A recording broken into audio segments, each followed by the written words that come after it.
ये अभी आंदोलन कौन सा स्वरूप लेगा ये तो बच्चे डिसाइड करेंगे जो बैठे हुए ऊपर। मैंने मीटिंग्स में भी कहा है कि जो छात्र हैं, पीड़ित छात्र हैं, उनको खुद इस मुद्दे को लीड करना चाहिए।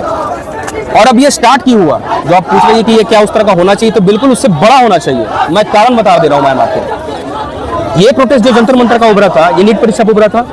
दोनों बार परीक्षाओं में सीबीआई जांच हुई, परीक्षा रद्द भी हुई, सारा कुछ हुआ। छात्रों का एजुकेशन बहुत सही है, 22 लोग मरे, उन 22 लोगों की जिंदगी का क्या। नैतिक जिम्मेदारी लेते हुए धर्मेंद्र प्रधान जी ने इस्तीफा दिया। लेकिन अब मैं आपको यहाँ के सिनारियो में लाना चाहता हूँ कि आखिर झारखंड में क्या हो रहा है। झारखंड का सारा चीज अन्य राज्यों से अलग क्यों है, भ्रष्टाचार का लेवल अन्य राज्यों से अलग क्यों है, यहाँ क्यों इतने छात्र आक्रोशित है, बार बार आंदोलन होता है। पहली जेपीएससी से लेके 14वीं जेपीएससी तक क्यों विवादित रहे हैं, जेपीएससी जैसे कि हर परीक्षा क्यों विवादित रही है, क्यों हमेशा पॉलिटिकल लोगों को इन प्रमुख पदों पे अपॉइंट किया जाता है, क्यों कभी अकाउंटेबिलिटी तय नहीं होती, क्यों कभी लोगों का प्रेस कॉन्फ्रेंस तक नहीं होता कि जो छात्रों का एजुकेशन है या छात्रों का जो आरोप है उस पर कभी प्रेस कॉन्फ्रेंस हो। यहाँ पे क्या होता है मैम, पूरी तरह से छात्रों के मुद्दे को दबाया जाता है। वो कैसे मैं आपको बताना चाहता हूँ। अभी आप 14वीं जेपीएससी का मुद्दा देखिए, मैं सबसे रिसेंट आपको बता रहा हूँ। मैं कुछ चीजें और कनेक्ट करूंगा, मैं रिक्वेस्ट करूंगा थोड़ा सा वीडियो लंबा होगा पर बने रहिएगा।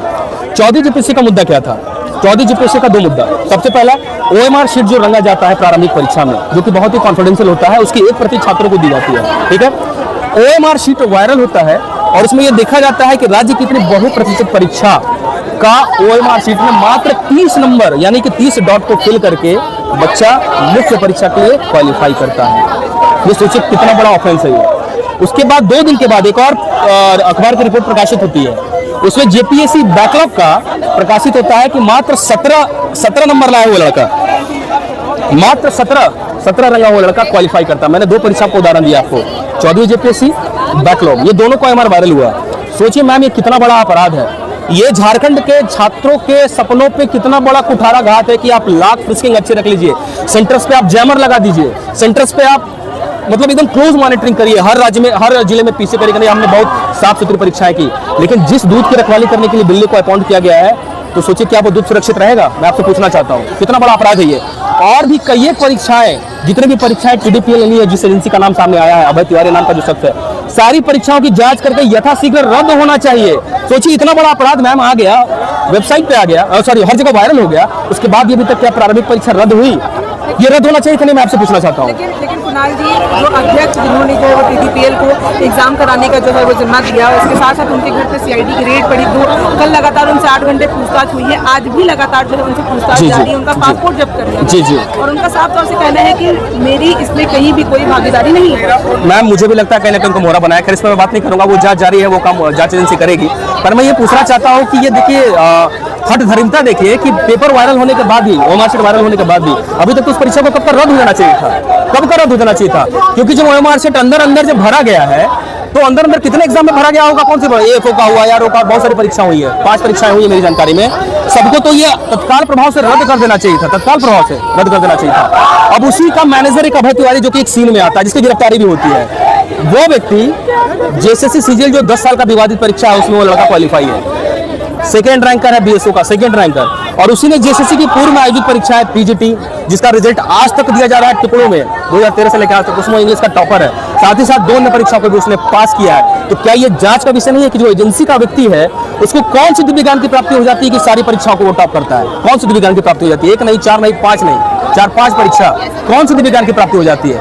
और इस मुद्दे को दबाने का जो हमारा शक पैदा हुआ, आपको पता होगा कि जेएसएससी सीजीएल का प्रकरण कोर्ट में चल रहा था, 1.5 साल तक ये मुद्दा चला, हाई कोर्ट का स्टे लगा कर रखा, लेकिन पूरी जांच प्रक्रिया को कैसे टेंटेड किया गया है, मैं उसका उदाहरण कुछ आपके सामने रखना चाहता हूं, थोड़ा सा बस दिखाइएगा आप। ये देखिए हमारे वकील अजीत सर के द्वारा ये प्रोवाइड कराया गया है, this is called case diary. मतलब ये केस का पर डे का प्रोग्रेशन होता है कि केस में क्या क्या हुआ है। हम लोगों ने आरोप लगाया था कि आसनसोल में, नियामतपुर में, नेपाल में और भी कई जगहों पे छात्रों ने जो है क्वेश्चन के उत्तर पढ़े हैं। ठीक है, फाइनल आउटकम क्या आया, जजमेंट क्या आया? जजमेंट ये आया है, मैं आपको बता दूं थोड़ी जानकारी के लिए, कि नहीं वो क्वेश्चन गेस थे, छात्रों को प्रश्न पत्र देने के नाम पे ड्यूप किया गया यानी छला गया है। लेकिन इसकी सच्चाई मैं आपको दिखाना चाहता हूँ क्या हुआ था। ये देखिए, आप दिखाना चाहेंगे कैमरे के सामने, देखिए क्या लिखा हुआ है, साफ साफ देखिए।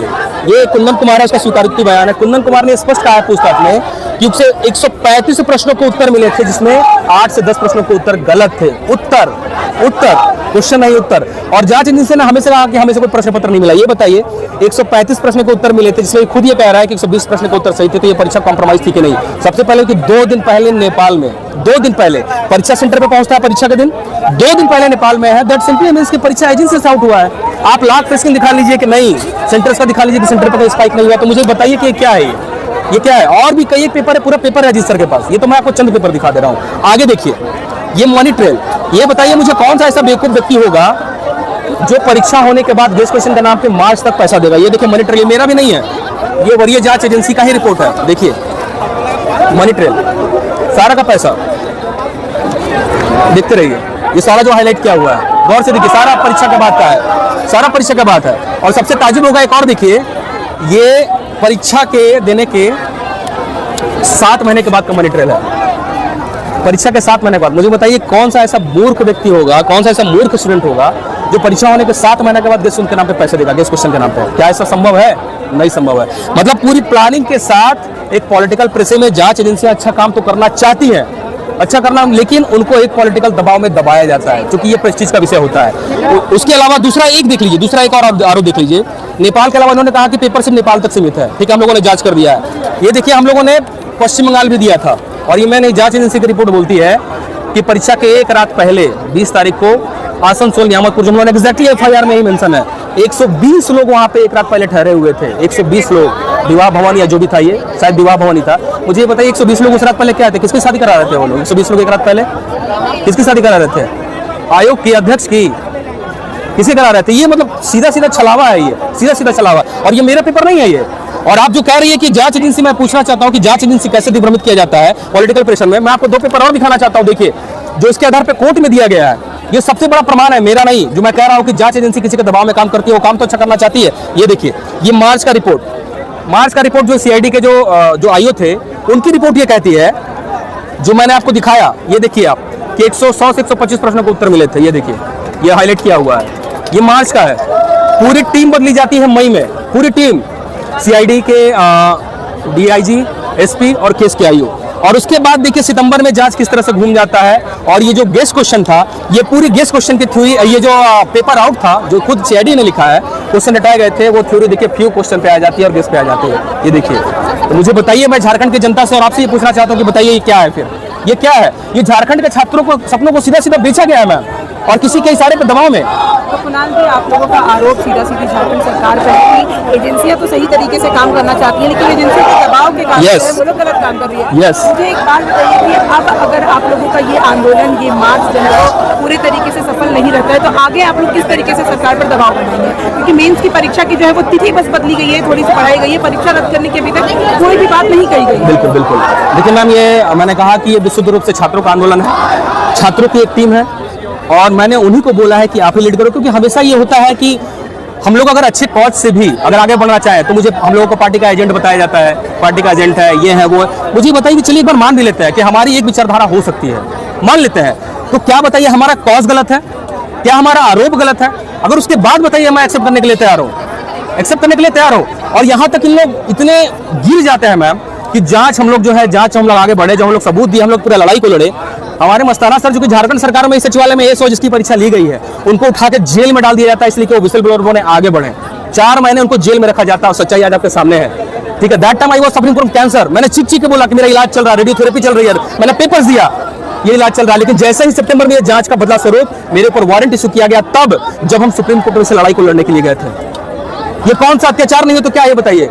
कल के डेट में इतना बड़ा ये नेक्सस सामने आ रहा है, और भी पेपर्स हमारे रजिस्टर के पास है, हमारे वकील के पास, कुछ छात्रों के वीडियोस भी हैं, और अजीब अजीब वीडियोस हैं। ये बताइए, जब इतना बड़ा भ्रष्टाचार का सफाया होना चाहिए नहीं, कल को इनका क्या भरोसा? इनका भरोसा हम लोग को मरवा दे, कुछ भी करवा सकते हैं, कुछ भी आरोप लगा के अंदर डाल सकते हैं, जो कि ये अमूमन देखा गया है, अमूमन देखा गया है। विनय चौबे को एग्जांपल ले लीजिए, हर जगह वो मुख्यमंत्री के साथ मंच में मौजूद है, मुख्य सचिव राज्य के, ठीक है, प्रधान सचिव सॉरी, और वो आज कहाँ है? जेल में है। क्या आपको लगता है, मैं पॉलिटिकल बातें नहीं करना चाहता हूं, पर मजबूर है, क्या आपको लगता है कि एक सचिव रैंक अधिकारी मुख्यमंत्री के नाक के नीचे सब कुछ हो रहा था, मुख्यमंत्री को नहीं पता था?